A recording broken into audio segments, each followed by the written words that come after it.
you come to mediate as a volunteer for 5 years and love it and see that that's very similar to some of the work you've done before, and now you just described, you see this dissonance once you become director, that in the training between what you believe and what you're doing, or what you say you're doing and what you're actually doing, in terms of supporting rather than supplanting, to sort of stick that language in there, party self-determination, party decision-making. But you were doing it for 5 years before you became director. And I'm just curious whether any time during that 5 years that dissonance struck you as you were actually mediating. I can't defer the answer to this question for another time. Well, let's take a first pass. Well, listen, if I become defensive, will you support my getting some clarity here? That's true. I will, yeah. That's the whole point. So I would like to think that, sure, I've noticed it and I didn't act on it, or I acted a little bit and became more supportive, even within the model. But I really can't say that, honestly. I don't know that that's true. If I talk to other people and go back with the same question, for example, Ellen Marie, maybe we can actually understand an evolution, not just the aha moment when I became the director. I think that when I took the training, it was this is it, right? And there's so many different steps.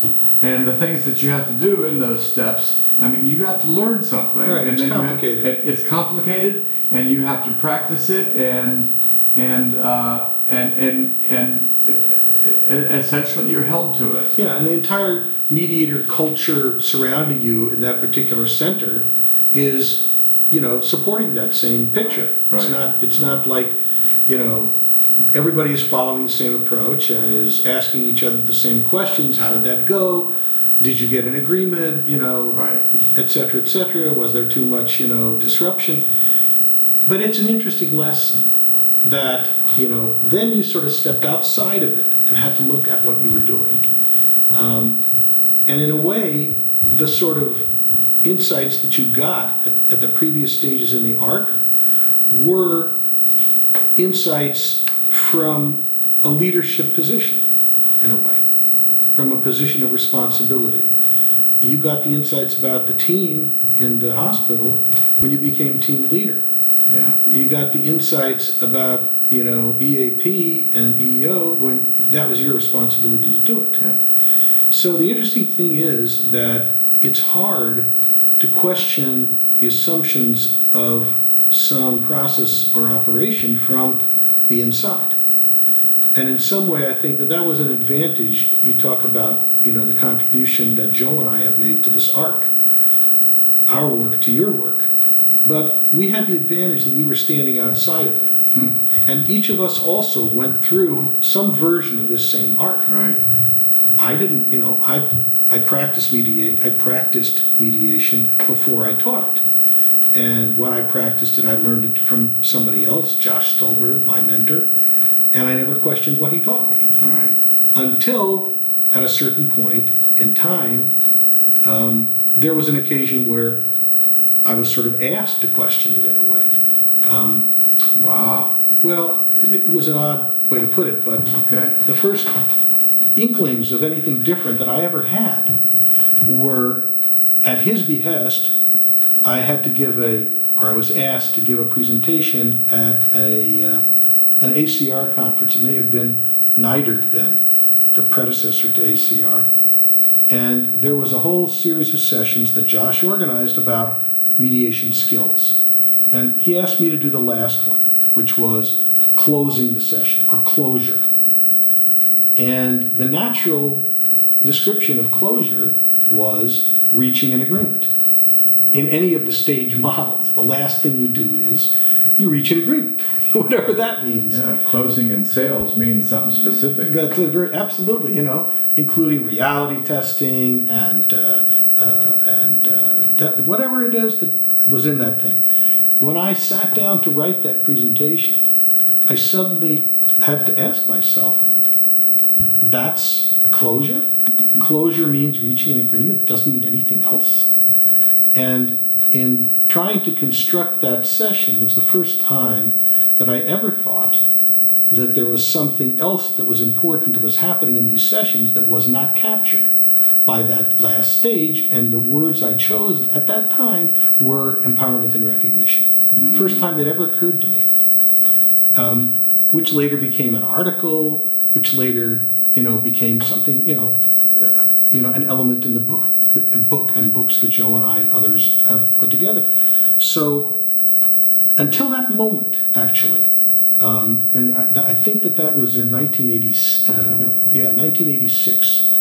because it was it was at a conference that preceded by a couple of years the time when I put those words in print for the first time, which was 1989, at a conference of judges in Florida, which was adopting a statewide mediation system. So in other words, it was defining success. If you can't talk about the closure, the end of a process without some idea of what success is. Was it a successful session or not? It was the first time it ever occurred to me. Now, I'd been doing, that was 1986. I'd been, teaching mediation since 1976. So it was 10 years. Okay. On and off. The first time I taught it was when I started a mediation center in San Francisco in 1986. It had never occurred to me anything else but the stages and closure and success, and that did you get an agreement or not. So it's not at all surprising, in a way, that and that you wouldn't notice the dissonance from the inside when there was a whole culture and the training and everything said something different, and it all fit together. And as you say, it's not, it's difficult. It's a consuming kind of work. When would you have the time to think about and question? And who would you question exactly? Like you said, you went to question people and they didn't have answers, I'm assuming, or not very good ones. Not right. So it is, in a way, the role of academics. I think that's the virtue of my having stepped into that context. But even after that, even when we started doing a mediation clinic at Hofstra, that's actually what gave me, I think, I had seen enough of what was happening and tried to think critically about it, beginning in 1984, but it still took that push. It was like a figure in the back, Stolberg saying, okay, talk about success. I don't think he thought I was going to produce the answer I did. I was going to say he might not have asked me, but I think he would have. He's a very courageous guy, and still a great friend and colleague. He came to a lecture of mine last year. Is that right? Yeah. He's a very wonderful person, really is. But that's you're buzzing. But so I'm not. You said you don't have to be defensive. I was kidding. I know, but it's an interesting thing, because you can also then understand how other people in the same position as you, before you became director, in other words, do this stuff without really, even if they have the same beliefs that you do about party capacity and motivation that we've talked about in our books. And not everybody has those assumptions, right? There are people with very different assumptions about people having deficits in the areas of both agency and empathy. Yeah. So if that's the case, then there isn't any reason for them to question a directive approach to helping people. But even if they do share yours and mine and other people's assumptions about not deficits, but people being very, very much resourced in these areas, still very hard to step outside and then say, well then, wait a minute, then what I'm doing is all wrong.